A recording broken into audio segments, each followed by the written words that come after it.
Yung aking anak, si Mutia, yung panganay. Graduation niya, nung siya'y sabitan pati. Alaala ng masarap na lumipas. Ito si Prince. Mahal na mahal ko na apo ko. Alaga ko yan. 6 months pa lang yan, nasa akin na hanggang sa pag-graduate niya.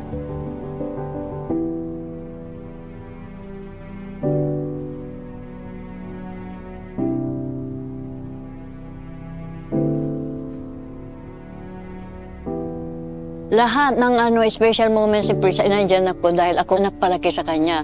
Ako ang pinakananay niya. Ako na lahat. Hindi pwede wala ako.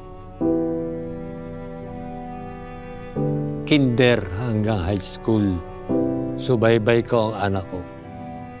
Lahat ng special moments ni Mutia, pamula nung isilang, wala akong absent.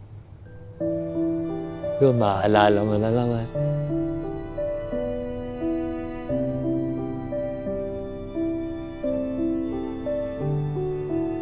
Yan ang nanis ko sa tanang buhay ko na siya'y ikasal.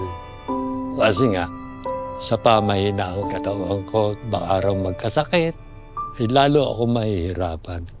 Nanghihinayang ako, hindi ko naihatid ang anak ko sa altar.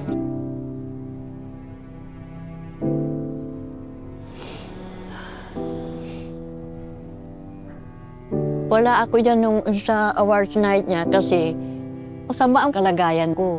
Baka kung anong mangyari sa akin. Kung may babalik laan talaga yun, ay gagawin ko ang lahat.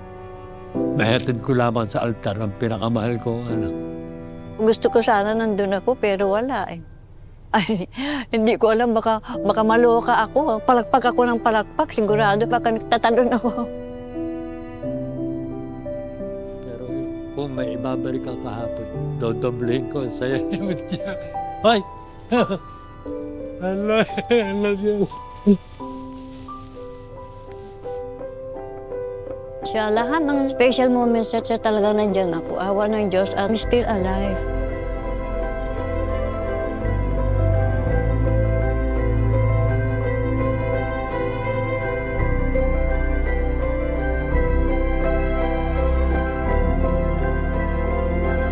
Gugustuhin mo na tatay mo magdalahan sa'yo sa altar, kakasal ka na nandun siya.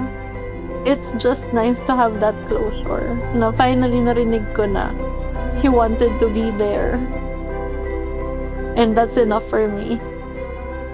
Kung nandun po si Mami sa awards night, yung award po talaga niya is para sa kanya. Gusto ko po makita po niya na tama po yung pagpapalaki niya po sa akin. Napalaki niya po akong mabuting tao.